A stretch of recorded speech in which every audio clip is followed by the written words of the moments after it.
This is Get Real with Bob and Stacy, the show that helps you learn about the mortgage and real estate markets. Get the inside scoop from their expert list of guests and have some fun along the way. Now, here's Bob Gallagher and Stacy Alcorn. Welcome back, and thanks for joining us here on Get Real. You're listening to our Leaders and Legends segment, and our first guest for the show today is Allen Klein, jollytologist, best-selling author, and award-winning speaker. Welcome to the show, Allen. It is fabulous to be here. Thank you for inviting me. So this is kind of unique because you are the world's one and only jollytologist. Allen, through his books and presentations, shows people worldwide how to use humor to deal with everything from traffic jams to tragedies. He's an award-winning professional speaker. He's received all kinds of accolades, Lifetime Achievement Award from the Association for Applied Therapeutic Humor, Certified Speaking Professional, designation from National Speakers Association, and a Toastmasters Communication and Leadership Award. He has written more than 25 books, which have sold over 600,000 copies. Some of his books include The Healing Power of Humor, Learning to Laugh When You Feel Like Crying, and his latest book, which we're going to talk about today, You Can't Ruin My Day. So the theme of the book, I take it, is how to take back your power and not let anyone or anything ruin your day or life. Where did the idea of the book come from? I was on my way to the gym. It was a Saturday morning. I was really happy. It was my intention to have a great day, and I'm getting a speeding ticket on the way to the gym. And I was listening to music from Billy Elliot. I had just seen the show, and I'm singing. I'm happy. I get to the gym, and I'm telling people, I just got a speeding ticket. And they're going, how can you be singing and happy you just got a ticket? And out of my mouth came, I'm not going to let that policeman or that ticket ruin my day. And I realized how often we let other people or other things ruin our day, and we have the power to not let that happen. So I started to put the book together, and I came up with 52 ways that either I or other people I was researching used to have a great day every day and not let anything or anyone ruin it. Why do you think people allow themselves or allow other people to ruin their day? Well, part of it's human nature, but I think the main reason is we don't realize that we have the power to do that. And one of the main themes of the book is that there's no inherent meaning to anything. We put the meaning on everything through our eyes. Somebody could be in a traffic jam and going, oh, I'm going to miss that meeting and this is awful. And someone else can go, I'm going to miss that meeting and this is great. Now I have a great excuse. I didn't want to go to that meeting anyhow. Good point. That's awesome. What does it mean to set your intention? Oh, wow. I just did a TEDx talk on that. It's not out on YouTube yet. But to wake up in the morning, what kind of day are you going to be having? My intention before I did the show with you right now was to have a great show, to have a great interview.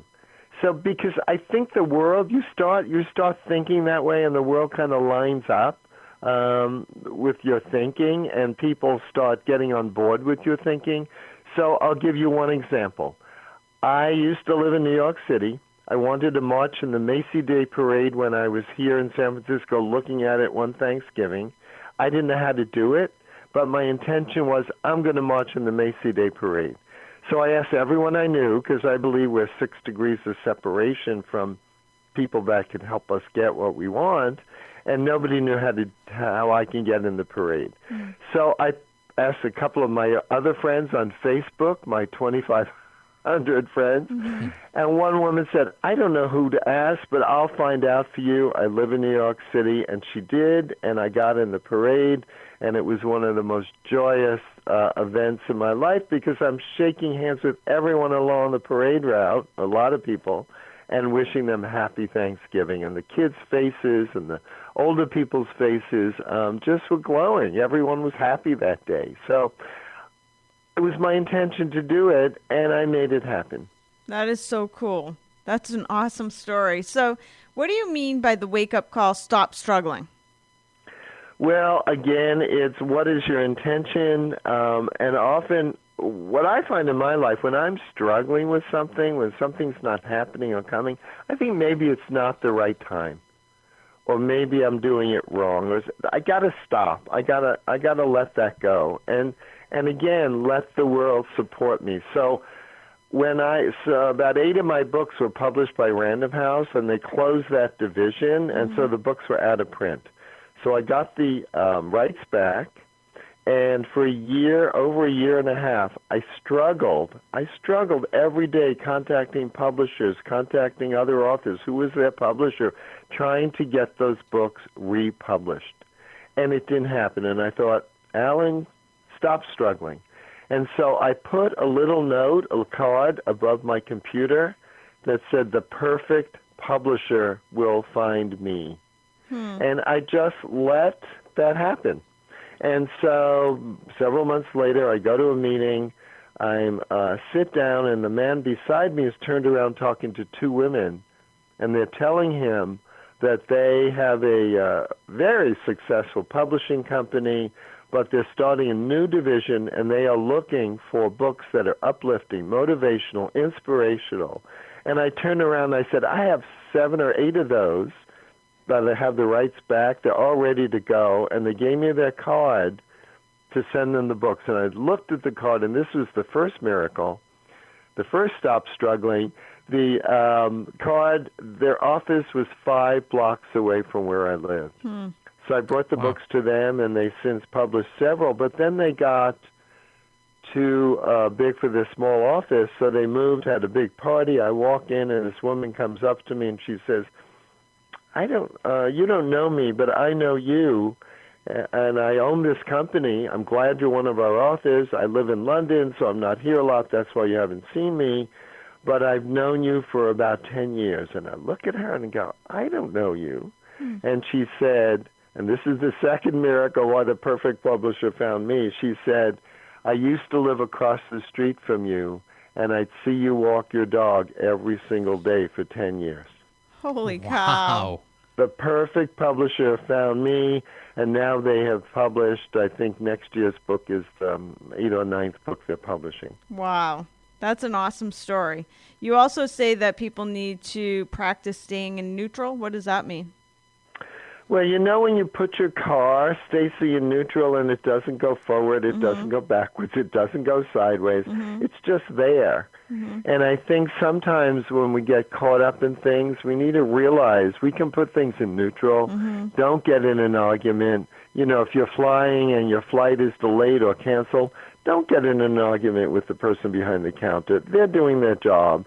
Maybe the weather's not good. Maybe the engine doesn't work. Do you really want to get on the plane in that circumstance? Right. Just put it in neutral and just, kind of go with the flow thing, because that's, again, the struggle. When we resist stuff, that causes us stress. That causes us, could even cause illness if you have that much stress. But being confrontive is not always the best choice. Yes. So I'm going to ask your opinion on something, since, what are the chances I'll ever get a jollytologist on the phone again? Because there's only one. We have his number, so pretty good. Yeah, you can call.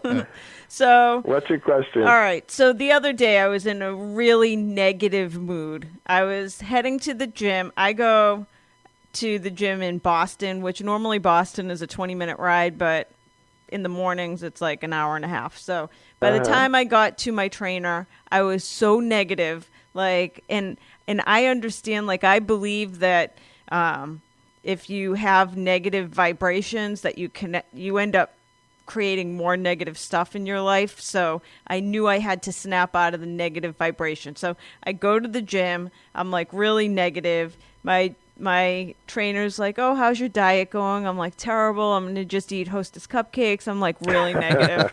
And so I leave the gym, and I have a parking ticket at 8:15, and the meters don't even go on till 8 a.m. So I'm like, all right, I've attracted a parking ticket already into my day.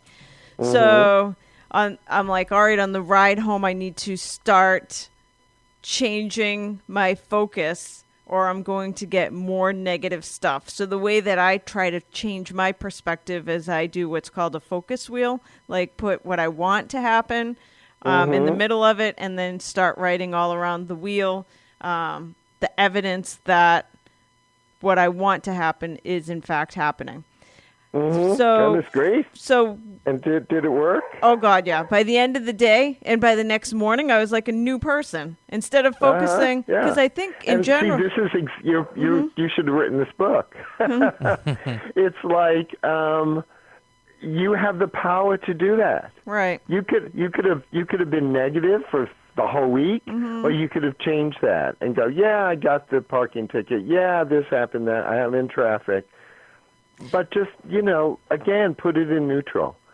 So what do you substitute it with something more positive? All right, because that's what I was going to ask you is like, what do you tell people to do when they're in a really bad state? Like, how do you get them to change perspective? Okay, so one of the things that I'm famous for as the Jollytologist is carry clown noses around. Have them in the car. Oh, God. Have them at home for arguments with your spouse or your kids. Yep. And put on a clown nose and look in the mirror. So I don't know how you can be mad after you look at yourself with a clown nose on. Exactly. And imagine if you walked into your trainer wearing a clown nose. That's awesome. They would have laughed. You would have laughed. And at least momentarily, any of that anger, any of that stress, any of that upset would have gone out the window. That is so awesome. That's so simple. So simple. I believe in simple stuff. Most of us don't tell jokes well, so finding humor that way is difficult. But I have a picture of my daughter around when she had a teenager. She had a pie thrown in her face, which is something she wanted since she was like 8 years old. And I just look at her glowing with whipped cream all over her face. That's awesome. And again, it just lifts me up. It changes my attitude. It changes my thinking. So in your book, I know you concentrate some on the value of gratitude, like finding things to be thankful for. But what would you say to somebody that has just had really difficult life circumstances? Well, I got into the humor business because my wife passed away when she was 34. Wow. And we knew that she had a terminal illness at 31. Wow. And yes, it was a very sad, it was very tearful time. But we laughed together a lot, and so I would focus on those moments. Again, where do you focus? So when something negative happens or something you don't like, you can focus on that, and it could bring you down, or you can focus on, like with my wife, the great times we have together, the fact that, she gave me a daughter, the laughter that we had together. I could focus on that, or I can focus on she's no longer here. Wow. And in some ways, she gave me, even though I didn't want her to pass away, but she gave me the career of therapeutic humor that came out of her death because she had such a great sense of humor, and Norman Cousins is talking about healing himself with it, that I got into that field. It was because of her. So I focus on that rather than on that she's no longer here. And I'm grateful on some levels that my life turned out the way it has. So do you ever have a bad day? Oh, sure.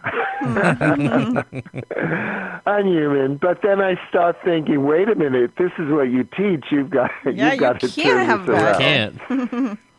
And often we learn what we, need to learn. We teach what we need to learn. So I'm learning a lot, too.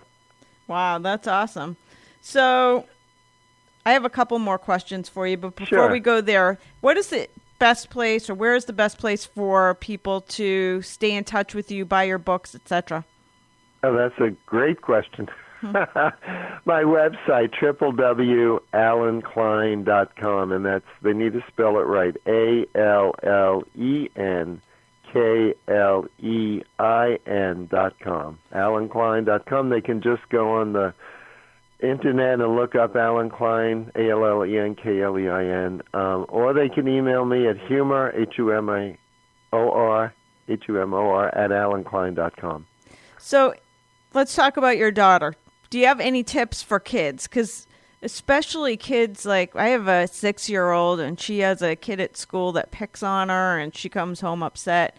And what kind of advice do you give to little kids to deal with other people, deal with bad days?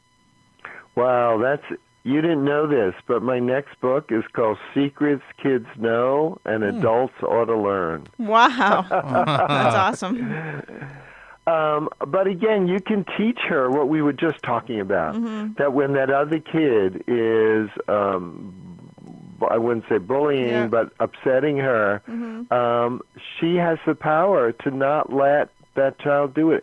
Like jujitsu, she can just let it pass her rather than taking the punch. Yes. Just step aside and let it pass her and focus on all the great stuff at school or other kids that she really likes or her own, her own talents, her own wonderfulness. Right. Again, focus on that. And I think kids, the other thing about kids, and one of the points in that book, is that we can learn so much from them because often, I mean, she probably doesn't carry that upset around for weeks, right? Right. Oh, God, it's gone like half a day later. There you go. And that's why I think adults can learn, from kids how to do that. Right. Yeah, they're upset, and then they say, I never want to play with her again, and then 2 minutes later, they're playing with that person. That's awesome. So let's say with your daughter, like, does she ever say, Dad, just be serious for a minute? Like, just be curious? Serious. Because it seems like you're really, you're funny and happy and like, do you have seriousness not in when you? she was younger. We used to laugh a lot together. We would walk down the street and go to a parking meter and make believe it was a microphone and sing into it. Oh, that's awesome. But when she was a teenager, she would, Dad, Dad, stop, Dad, you're being silly, Dad, you're embarrassing me. That's funny. And that phase passed, and now she's an adult, and we laugh a lot together. That's awesome. Well, thank you so much for your time today. It's been awesome talking to you. And Allen's books, The Healing Power of Humor, Learning to Laugh When You Feel Like Crying, and the book we covered today, You Can't Ruin My Day. Thank you for your time today. Great. Thanks, Allen. Thank you. I appreciate it. We're going to take a quick break. We'll be back with more Get Real after this.